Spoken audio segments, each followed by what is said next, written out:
Good morning, everyone, and welcome to another session of ENG3E Term 2A. Today's date is February 17th, 2023. I'm your instructor, Mike Laverty. So I was out of the office for a couple of days. I was really not feeling the greatest, so I'm back now and looking forward to jumping into this class. So what we're doing is we're looking at the culminating activity. And one of the assigned readings from your textbook, from Making It Work. So looking at how to read literature, and then we're also going to touch upon the writing process, which is also an assigned reading from Making It Work. So Making It Work is, of course, your other textbook with the green cover on it. That's really a handbook for writing. It's a very useful handbook. It teaches you all kinds of useful things that we cover in these classes, and material that's covered in your unit material, but it just gives you a little more information, a little more background, more information than can fit in the unit handouts, and more information that I can pack into a 50-minute class. So it's useful to read those assigned readings. If you have any questions about them, let me know. And if you want to touch upon one of them in class, then I can change my lectures and do that. So I'm always up for feedback from students. So we have some announcements for Term 2A. There will be no broadcast or class on February 20th, 2023. That's, of course, Family Day. I'm encouraging all of you to join the WASA Facebook page. We have a Facebook page, so if you're on Facebook, please consider joining the Facebook page. And please note that our graduation day is set for June 15th, 2023. So hopefully we have lots of grads this year who are, moving on, done the hard work, achieved their diploma, but, even if you're not graduating, just know that, that day is coming for you as well. Just need to wrap your courses up, stay focused, keep working on them. So, we have lots of great staff at WASA here who can keep you on the right track, give you all kinds of tips, resources, people you can reach out to. That's what they're here for. They're here to help you graduate and complete that journey and prepare yourself for whatever else comes after that. So it's, it's coming up for us. It's about, let's see, February, we got March, April, May, June. It's only 4 months away. That's quick. It's coming up. So it looks like, we'll wrap up Unit 1, and then Unit 2 will probably see if we can get through Unit 2 in 3 or 4 classes. Maybe not. Might have to push into week 4, but this is our general course schedule that I'm thinking we can stick to for the most part. Keep in mind that we do broadcast Monday to Thursday, 1 to 1:55 p.m. Central Standard Time. That's the normal broadcast time. Today's class is being done on a Friday, but that's only because I was sick on Wednesday and Thursday, and now I've got to play catch up. But normally we meet Monday through Thursday live, 1 to 1:55. You can phone into the studio. You can tune in on the radio, 91.9 FM. You can listen on the Bell ExpressVu channel 972, or you can log into that Zoom link right there and participate in the classes on Zoom. Check my YouTube channel out. All of the courses are uploaded there. Once they're completed, just search Laverty WASA on YouTube. You'll find what you're looking for. You'll find several playlists. If you're watching this on YouTube, you can pause this screen and find ways that you can reach out to your DEC, talk to your learning center. There's many ways you can get your work to your teacher and to your learning center. So if you need help technological wise, if you need help getting your work sent out, then talk to your learning center or phone the WASA office, send us an email, talk to me on Facebook, just reach out to somebody, whatever's best for you, and we'll find a way that you can get your work in. want to mention that it's helpful for me if you submit your work into smaller chunks, 5 to 10 assignments. That allows me to provide you with feedback quickly and guide your future work. And I should also mention, let's see, just put a little note in here, or, one large assignment such as your culminating activity. Your culminating activity is worth 50 marks, so that's a lot of marks. So you want to hand that in to me. I'll have a look at it, give you some feedback, and then you can go from there. And then you could also just submit a rough copy if you want, and then I can have a look at your rough copy and give you some tips on ways you could revise it. So that's always an option too, right? So especially if you want to divide up a large assignment like the culminating into 2 parts and just hand in your rough or an outline or whatever, if you want some feedback, then that's what I'm here for. I can sort of see what you've got so far and then help you from there. When you do hand in any assignment, be sure to write down your name, community, the course code, and any assignment information. Like, is it from a textbook? Is it a unit assignment? That would be great for me. All right, need to erase that. Let's go to my annotations. Let's get rid of that. Good. Okay, so, and this is how you want to reach me: through my email address, Facebook Messenger, or by phone in the WASA office. That's my extension. If you get the receptionist, you can just ask for Mike and they'll put you through. The bottom number is a long distance phone number. 9 to 3 Central Standard Time is when I'm in the office and most active and answering your questions. So here's your recommended progress for now, okay? So you should have reviewed all the course material, and by course material, I mean the study guide, unit 1, 2, 3, and 4. And by review, I just mean flip through it, just know what's in there, understand the contents of it. You should have completed unit assignments 1 through 8 and complete textbook assignments. Road ahead, page 4, making it work, pages 13 to 15, and to pages 23. So just a rough guideline. You should be kind of spacing it out. I know some students, you might want to complete all the unit assignments and then do all the textbook assignments. That's okay, but you do have to stay on top of both. So just sort of giving you a general guideline on the progress you should be making up to this point.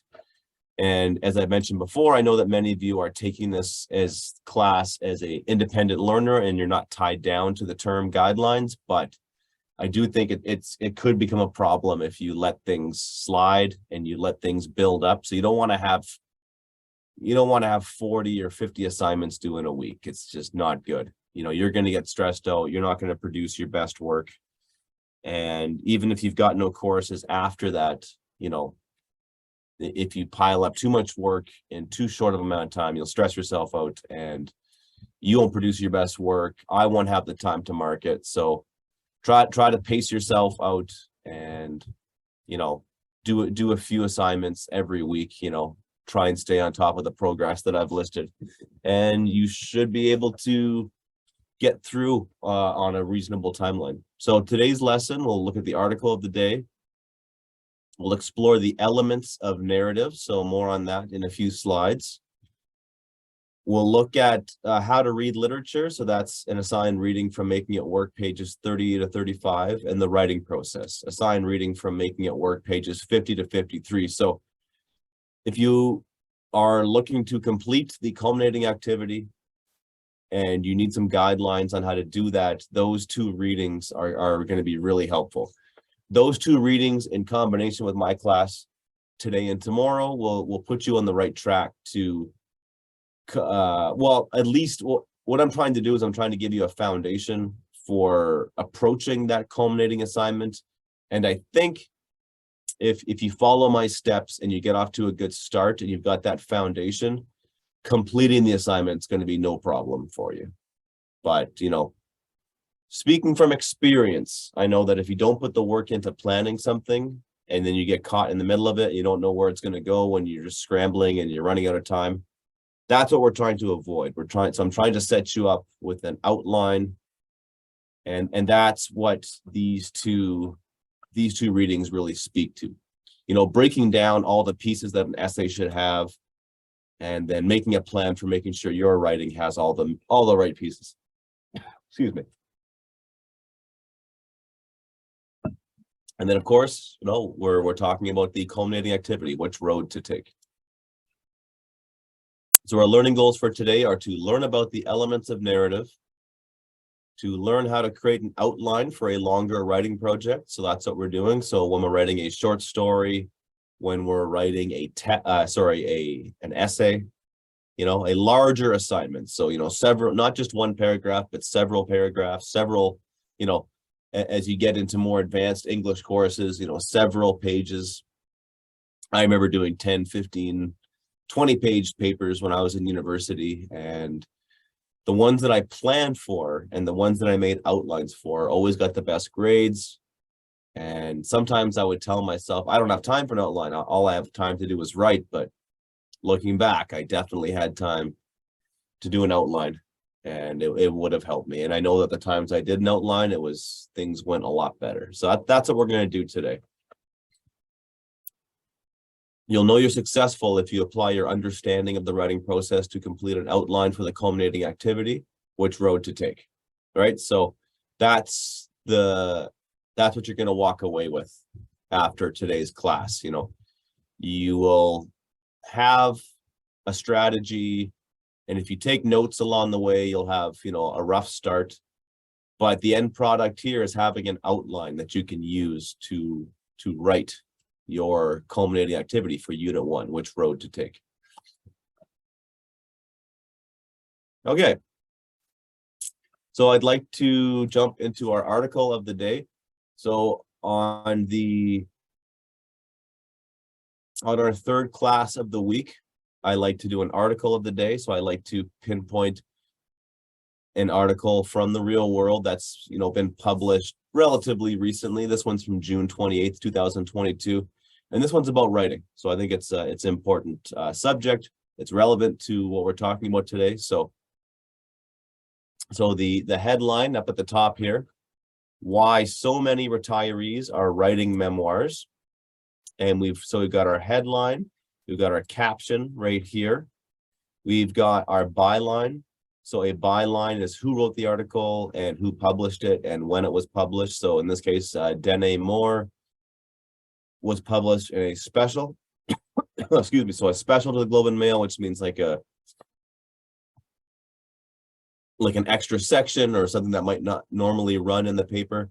So that was published June 28th, 2022. And down at the bottom, we've got a photo caption. So Judy Omalusic, I'm not sure if I'm pronouncing that right, in Vancouver. Oh, excuse me, on June 21st. And Daryl Dick is our photographer, so he gets the photo credit for this photo.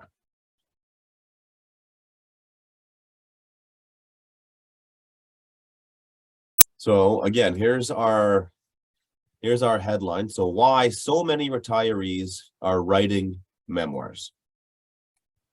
And I've color coded the different parts of speech. So I want to focus on those parts of speech once more with you. So I've got the nouns in green. Adverbs are in yellow right here, why and so. Adjectives are in orange, and the nouns are in blue.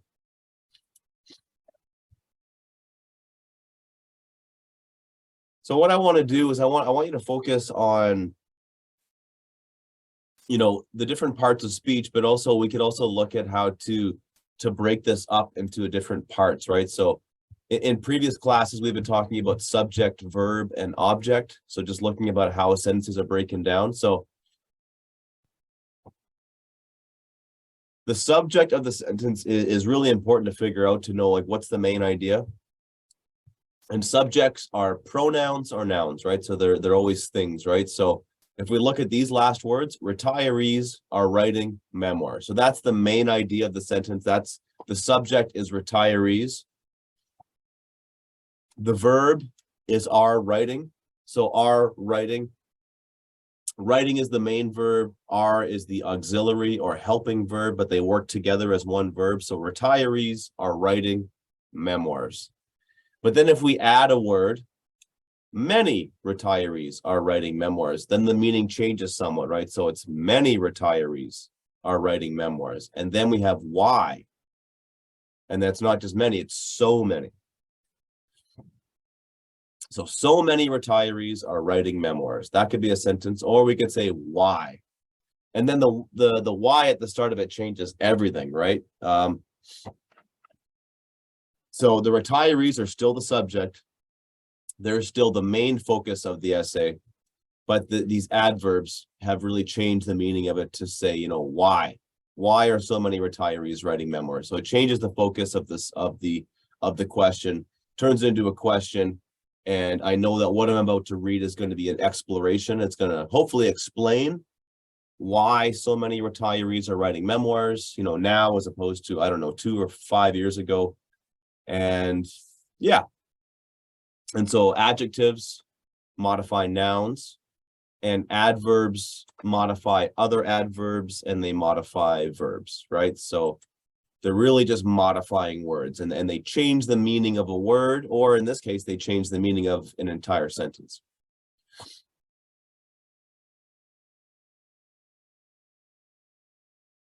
All right, so if I have a look at this article, so Judy Omlusik has some shocking stories to tell from her nearly 8 decades on this earth. So great opening sentence. It grabs your attention.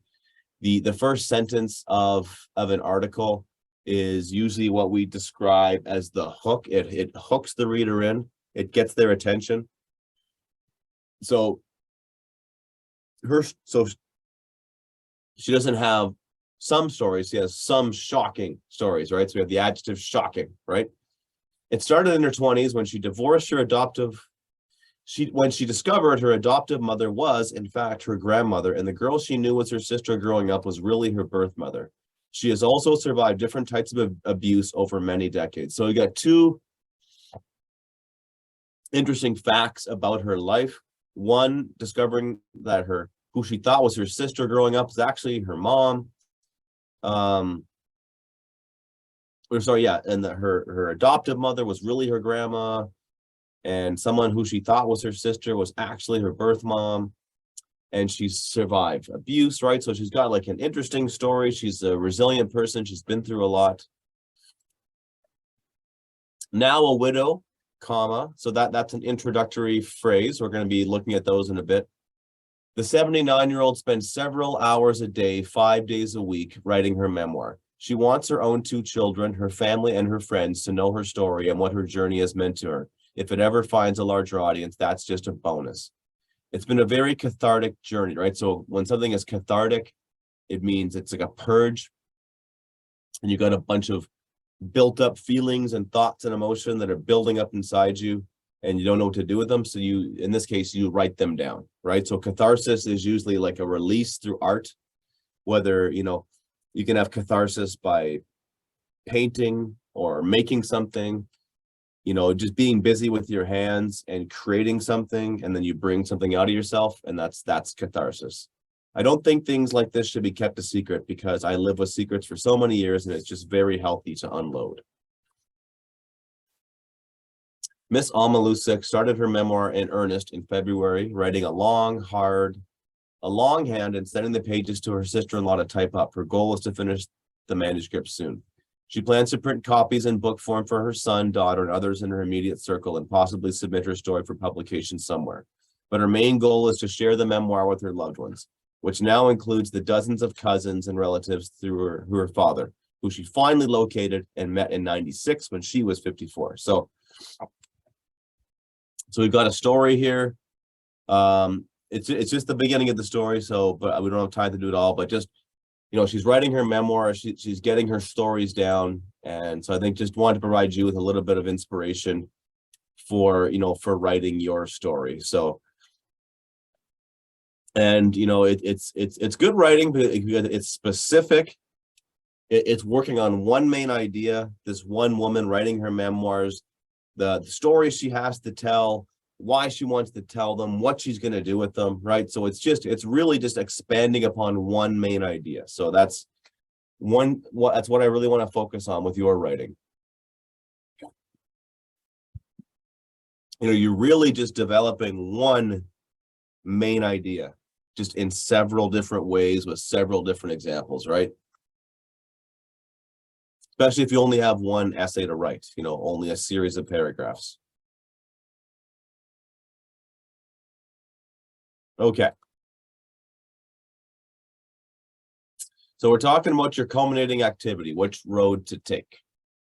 Now you have to write a title page or create one. So that includes a graphic, a picture, or a sketch, your name, course code, and date. So just find some kind of cover image. So you can find something online, you can sketch it yourself, right? But just some visual element that's going to add to your story, right?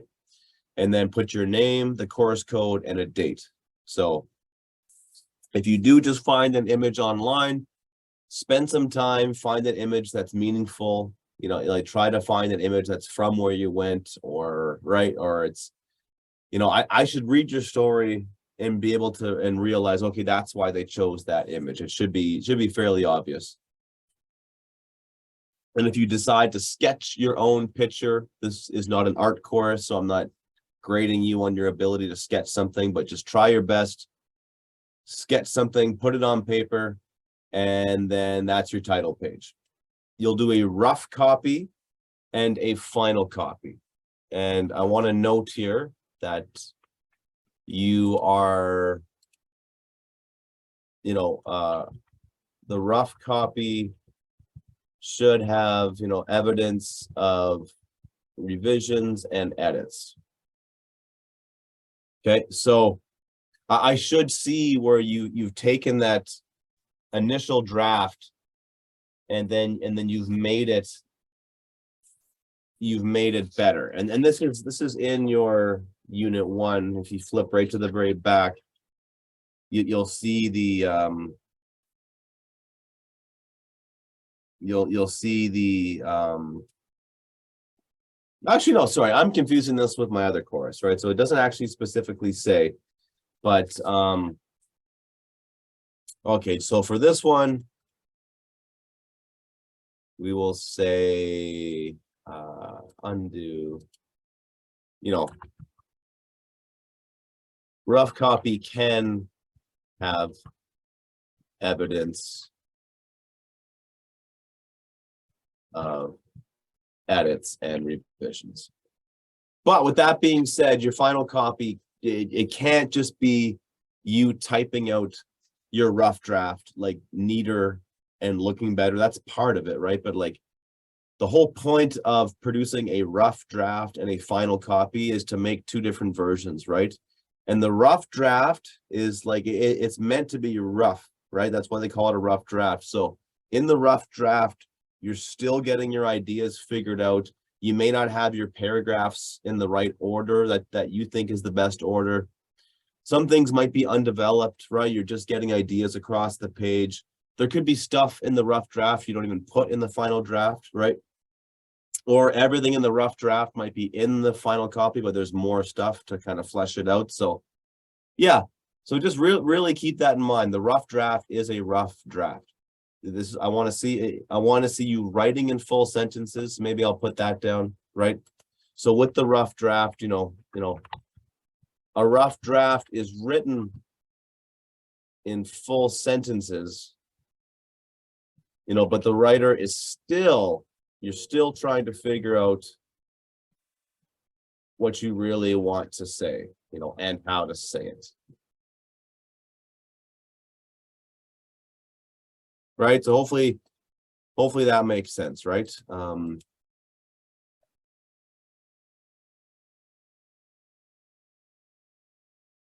Right? So you're still writing in full sentences, but You know, we use writing as a way to figure out what we want to say, right? So that's a key concept that I want to push with students, is that like you use writing as a way to figure out what you want to say. It's not like you just figure out what you want to say in your brain and then you just write it down. Sometimes the act of writing it down, you know, it really generates ideas, and then you make those ideas better. You know, I've been in writing courses where I had one-on-one meetings with students, and they had to come in with an idea for a paper, and then the two of us would just like talk about it. And most students would come in with like a really kind of half-baked, like just an idea that it's not enough to go on. And they would be like, I don't even know what I want to write about. Maybe I'll write about this. I don't know. They wouldn't really know where they want to take it. But just after a 5-minute conversation with them, you know, my job would be to guide them in a certain direction. And so like just by talking about it, it made it that much easier for them. And then of course the final copy, 25 marks, right? So it's 25 plus 20 is 45, plus the 5 is your total of 50, okay?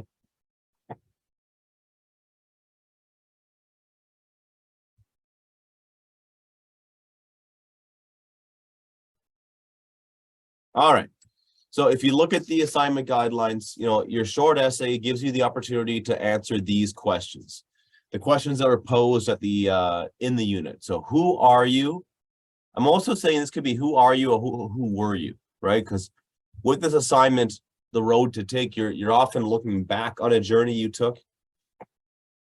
You know, thinking about the path not taken, the Robert Frost poem. So looking back in our lives and saying, you know, I had these two choices, or my life was like this and I chose to go this way, right? So you're looking back on your life, or you're looking, you know, with it, you're always looking back on your life, but maybe you're looking back on your life from where you are today and you're comparing where you were in your life.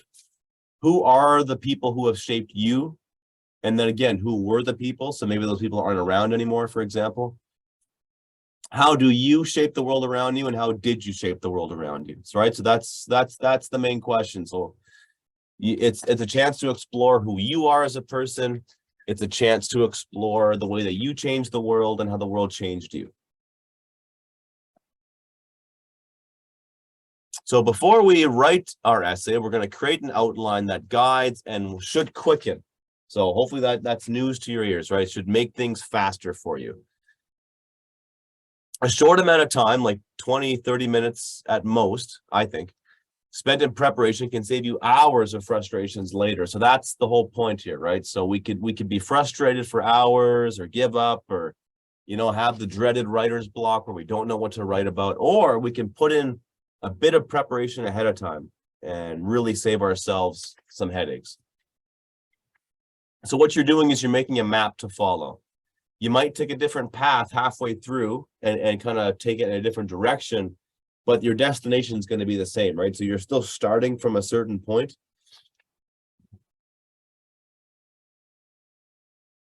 And having that starting point is really important, right? That's what makes it hard for a lot of people to even get started with their writing. They don't have a good starting point and they're just sort of out there drifting.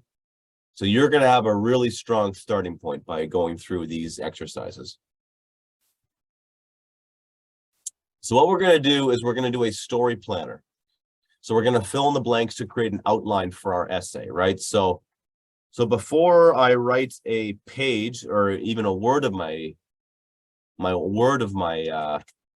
story, I'm going to create my outline.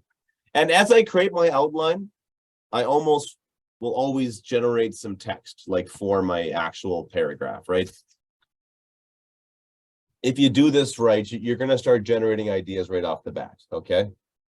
And it's going to be very helpful. So we're going to look at plot, and I'm going to explain all these terms. You may have heard these terms, and I'm sure you have a sense of what they mean, but we're going to go into them and kind of explore them in a bit of detail. So you're going to choose a plot. So that's what happens in the story. You're going to find a setting. You're going to find, you know, some settings you can include in your story. You're going to find some conflict. So something that made things difficult for the character, which is you. Your theme is what you learned or what you gained from this. So we're going to delve into theme, but theme is like the deeper meaning. It's like the moral of the story. It's what you learned. It's what the reader takes away. It's what's really important in the story, right? Beyond the surface details and the characters, right? So yourself and 1 to 2 people directly involved, right? So you might have more characters than that, but again, I really suggest that you keep things simple for these writing projects and keep them focused. And the fewer elements you can bring into it, the better, right? So just you and maybe 1 or 2 characters at most, 1 or 2 settings you can talk about. Just keep things specific and focused. I think it'll make for some stronger writing. All right, so let's delve into that. Let's see how that actually plays out when we're doing an outline, right? So up on the screen here, I'll just shrink myself. Up on the screen here, I've got 6 elements of narrative, right? So narrative is essentially just a fancy word for story, right? So these are the elements of storytelling. And so when we tell a story, we break it down into these different elements. So, most stories have all of these elements, and whether it's a true story or whether it's a true story about your life or a fictional story, they're still going to have these elements, right? Where, like a short story might focus more on characters and conflict, where a personal essay might deal more with the theme and the deeper meanings, but it could go either way, right? So, but essentially you're telling a story, and humans are, we're wired for stories. We love stories.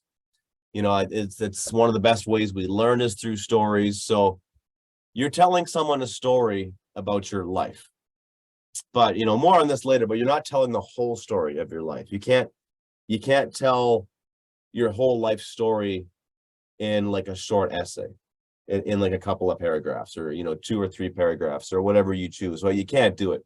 So you have to be focused, right? So characters are simply the people or the imagined beings who are involved in the conflict of a narrative, right? So they're involved in the story somehow, right? The plot is what happens in the narrative. It's a series of actions or events experienced by the characters, or if it's just one character, it's experienced by them. Setting, where the story takes place, 1 or multiple locations. Setting is also time. We'll talk about that on the setting slide. Conflict is a problem to be solved by the protagonist, right? So the main character has some kind of a problem. They've got some kind of conflict in their life, and they have to overcome it. So theme is what the story is about on a deep level, and narrative is who's telling the story and the way they're telling it. So your story, your culminating activity, is going to have all of these 6 elements, right? And if you can figure out those elements beforehand, then it's going to make writing a lot easier. All right. So we're on Unit 1, culminating activity. We're doing a story outline, and we need to figure out the plot of our story. So we have to pick one of these topics. So early family life, friends in elementary / high school, special events remembered, favorite pastimes growing up, a trip or trips taken with family and friends, community involvement, whether volunteered or paid, people looked up to, accomplishments over the years, plans, if any, for the near future, right? So choose one of these general topics, or if you can choose your own, but if you do that, you have to include it with your answer. So tell me what your general theme is, just so I know what you chose, and then you take it from there. So you pick one of these.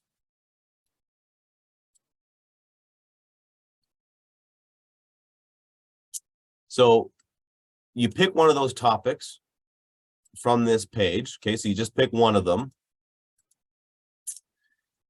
So again, plot is what happens in the narrative. It's a series of events. It's the order. So when we tell a story, we leave some details in and we leave others out. And again, we aren't telling the whole story of our lives, but we're only telling one part. That's the plot. So the plot is what we decide the reader gets to see, right? So you're not going to get my whole life story. Maybe you'll get that later if we get to know each other, or if I write it, or whatever the case. But I'm going to give you one story from my life. And even that one story is not going to be everything, right? It's just going to be like, you're just selecting little bits to tell the reader, right? And that's important, right? So sort of like a painter only chooses certain colors, and they may paint a landscape, but they're only showing you one part of it, right? So that's really important, that you take the time to think, like, what am I going to show the reader, right? And it's almost like you're making a little movie about your life, right? So like, what parts am I going to show you? So just to get things rolling, I chose a topic people looked up to, and then I chose a more specific topic, okay? So I want you to take one of those topics, and then you notice that I said, find your angle. You're going to find your angle here. So this is, my angle was admiring an NHL player, Patrick Waugh. So when I was a kid, like the same age my oldest boy is now, I was obsessed with Patrick Waugh. He was my hero. I wanted to be just like him. So my more specific topic is admiring an NHL player, Patrick Waugh. I want you to select a timeline, okay, for your plot, okay?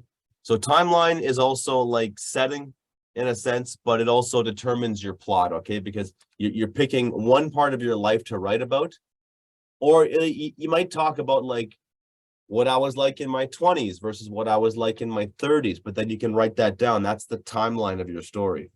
I'm going to limit myself to when I was like 10 to 14. That's an approximate time frame, but that's what I'm going to focus on. That's my plot, is what I was like as a young boy, a young man at that age. And the journey I took was working at a movie theater to save up money to buy goalie equipment. So that was my journey. That's the journey I took. That's my plot. That's what I'm going to write about. So I'm already excited just thinking about that. I want to write this stuff for years. So setting is the time and the place where your narrative takes place, right? So time and place. So stories take place in locations, and stories take place in times. Some stories are timeless. Some stories are like myths, and we don't even get a location. We just get like a forest, and it could be any forest, right? Or it could be 1,000 years from now. It could be 10,000 years ago. But your setting is going to be more specific than that. You're not writing a myth. You're not writing a fantastical tale, right? You are writing a little mini biography, right? So you're writing about which path to take in life. So I need to know specific locations. So it's probably best and easiest to limit yourself to 1 or 2 specific locations you can describe with a lot of detail. So that's what I'm going to do. So I jotted down some ideas. So I've got the Mayfair Theater, which was in Front Street, Sioux Lookout, Ontario. And then I've got an equipment store in Winnipeg where I finally got to buy the equipment, and the big moment, you know, where I buy my gear and I'm happy, right? And I've done the things. Okay, a conflict is a problem to be solved by the character. And I want you to think of conflict as like, you know, conflict is like me versus you, me versus other people. There's many types of conflict in narratives. There's they call it, you know, human versus human, character versus character. There's character versus society. There's character versus nature, right? So conflict comes in many different shapes and sizes. And I want you to just really focus that conflict doesn't have to be huge, and it doesn't always have to be, you know, like full of drama and anger and pain and suffering, right? So conflict can just be, you want something and you don't have it, and then you find a way to go get it. Conflict can be, you know, like someone in a concentration camp, or like, you know, someone who is like battling tragedy after tragedy, right? So conflict can be huge, dramatic, like someone experiencing the worst struggles, right? Or conflict can just be every day. Every day has conflict, right? So conflict, it comes in many shapes and sizes. And don't feel that you have to write about like dramatic incidences in your life. If those things are hard to write about, then you don't have to put yourself through that. You don't have to think about the worst thing you've ever been through. I would, and that's what I'm doing. I'm not focusing on the worst things I've been through. I could write about that, but I'm not really ready to share that yet. I'm just writing about a time in my life where I had some conflict. And when you're a young teenager, your life is full of conflict. You're growing up, you're trying to figure things out. And the conflict can be between who you are now versus who you were then, right? So that's a kind of conflict, right? Just, so there's different ways you can do this, right? So finding a way to buy goalie equipment, that's my conflict, right? Is like, or my problem to be solved, right? I have to find a way to buy the stuff I want. Okay, your theme, what the story is about on a deep level. The theme is usually not directly stated. The reader or the viewer has to figure that out for themselves, right? So writers, sometimes they do come out and say, this is a story about how I did this and learned this. And sometimes they do that.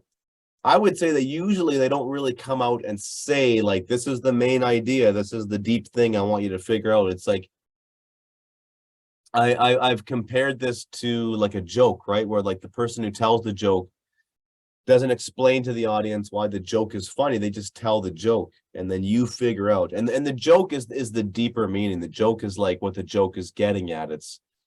And so this is the deep meaning of the story, right? So I did brainstorm some ideas. So I said, this was my first job in 1995. I was working at minimum wage, $6.45 an hour. I was really shy at this age and I had to confront a lot of people, especially during the rush before the movie started. But I really wanted to buy the Coho Revolution glove and blocker that my hero Patrick Waugh wore at the time. I rode my bike about 5 kilometers each way to work when I could, and I could write about how I could write about how myself in the world was different back then. So that's just me making notes to myself on like what I want to write about. So I've got that paragraph. It gets me started, right? So it gets me going in the right direction.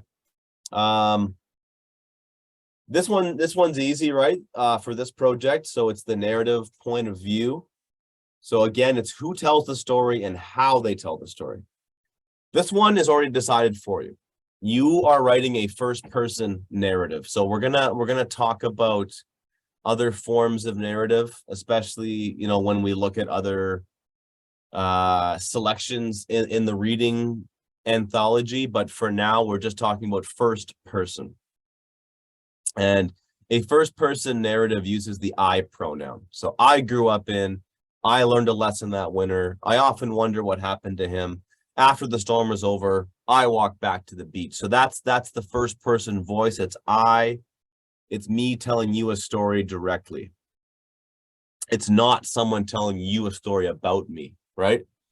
Or me telling stories about other people. Well, it could be, but if that's the case, it's still in the I voice. So first person means I. Sometimes we. So we could be like the collective first person, right? And whereas like you're speaking on behalf of like other people, like we did this, the team did this. So that's sort of like the collective, but that's still like technically like a first person because it's coming from one person who may be representing a group. But you are writing a first person narrative with the I voice first and foremost. All right, characters. So these are the people, imagined or real, in this case, real, involved in the story who are involved in the conflict, right? So the protagonist, so a protagonist, that's the literary term for the main character. And then optional, a few characters who are directly involved in the plot or the conflict, right? So you definitely have to, that's not optional. You have to write about yourself, but I also want you to write about some other people who are directly involved. Keyword directly involved, not so. Try to focus on the really important people in the story.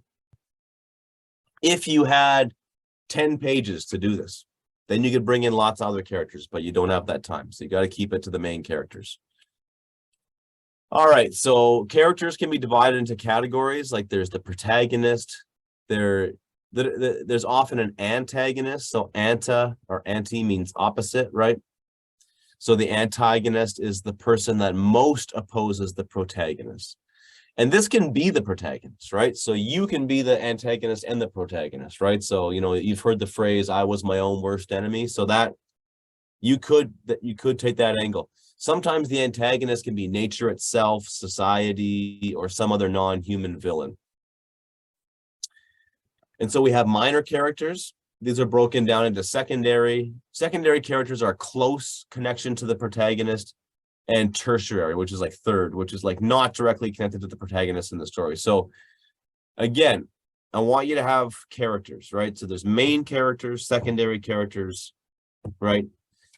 And so, you know, stick to the main characters who are, you know, they're actively involved in the conflict. They have, so just pick the characters you're going to write in your story and then stick to those characters, right? All right. So now we're going to work on, writing a scene here. Actually, first let's throw that all together in a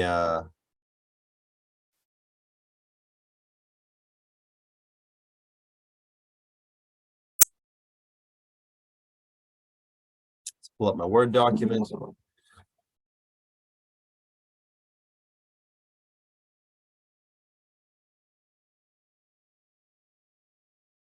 Okay, so I'm just gonna do some notes here. I will make my writing a lot bigger than that. Okay, so this is my culminating activity, which road to take. And this is my story planner.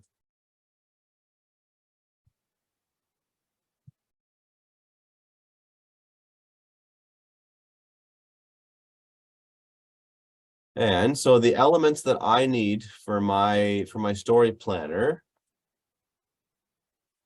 I need to do a plot, and it was, people looked up to, and then it was admiring my childhood hero, the NHL goalie, Patrick Waugh.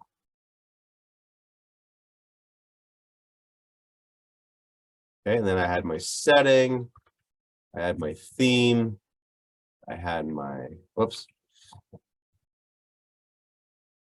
conflict, and then I have my characters.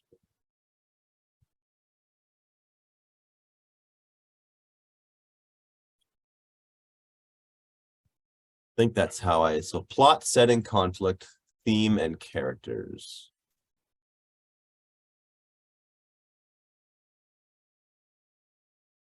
Plot, setting, conflict, theme, and characters. Okay, we're all set.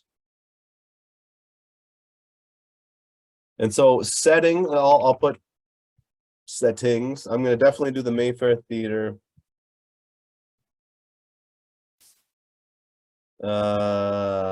The hockey equipment store in Winnipeg, and maybe my house growing up, okay?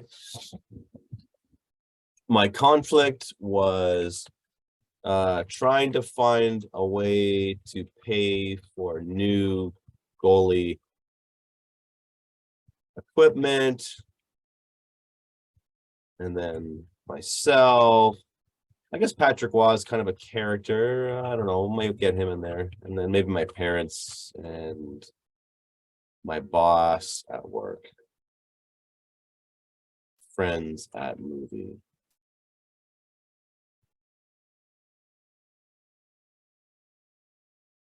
I got a lot of characters there. I might not write about all of them. I'm just kind of generating some ideas. So, and again, the theme is, that's the hard one to think up. Like, what's the theme of my writing? And I just thought, I don't know. I think maybe it's about this though. Like it's about I did it because I wanted. I did it because I wanted to buy the goalie equipment, and I wanted to make the money myself and be proud of that. But maybe one of the things I didn't realize going into is that, it helped me overcome my shyness a little bit. And become more comfortable. you know, with myself and with others, right? So that's good, you know, like that really helps. And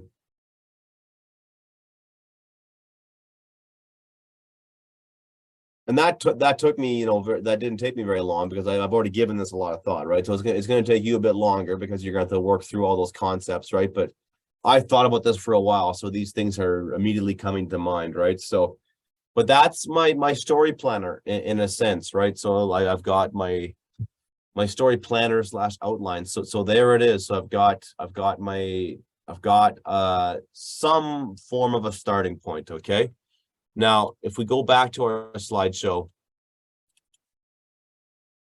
once you have that outline in place, then you know then you got to write scenes, right? So that then you've got to bring the reader into the story. So you need to place the reader in the story, and you got to give them details, right? So that's what's going to make your writing come alive. So show them you at a specific time in your life, either now or at a time in your past. You know, write about the physical location, why you are there, what's on your mind, make it up as best you can, who you're with, then introduce the conflict, right? So and this is, you know, I'm just this kind of a presentation is really geared to people who are having a hard time getting started. So like if you've got like an idea in your mind for how you want to write this thing, then you know I think that you should still do the outline. It shouldn't take you that long to plug in the details. But this is for like if you're struggling to just think of how to get started. And even if you've got a great idea, I still want you to plug it into that story planner.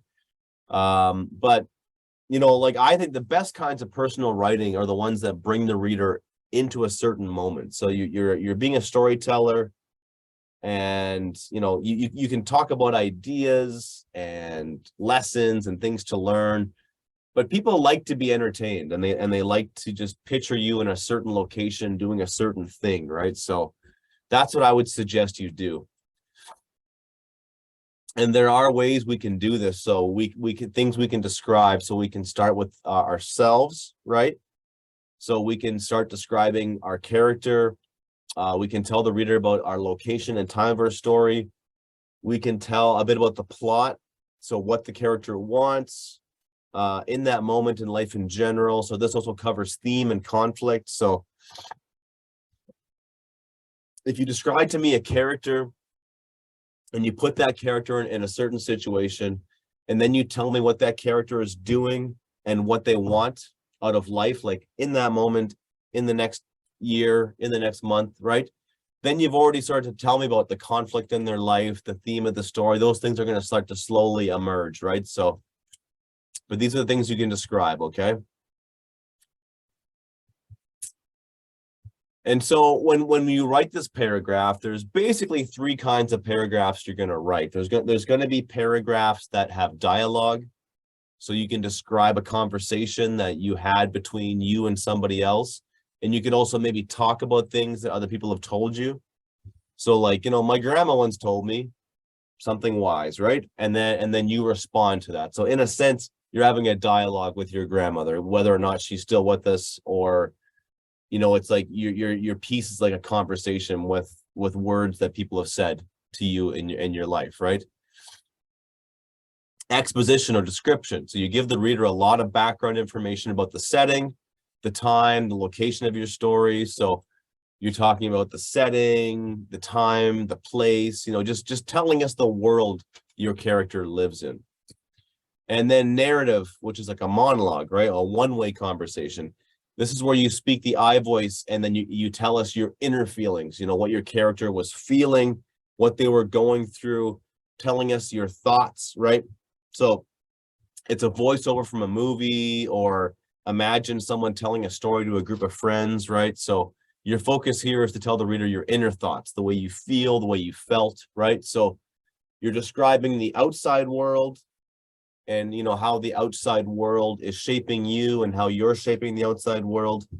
And then you're talking about your inner world, right? Your inner thoughts, and how you know, and how you've changed things over the world, and how you change the world, right? So it's that conflict between the inner and the outer, right? That's at root here.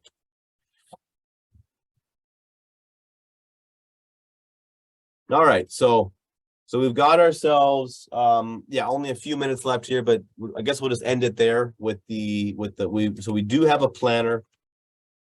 We know basically what we're going to write about, and then excuse me, our next steps are to write a few scenes, plan out our paragraphs. We could do some free writing. We could try to answer the big questions brought up in Unit 1, page 8. This is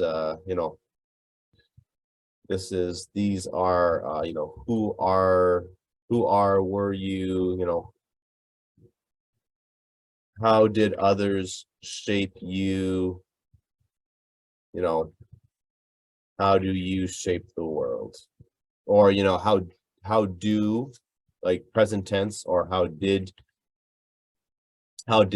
others shape you, and how do or did you shape the world, right? So okay, so we're gonna end there. I'll save that so we can pick up on that for next time. So this is ENG3E. Okay, so thank you for tuning in. We will finish this off in class number 8. Thank you.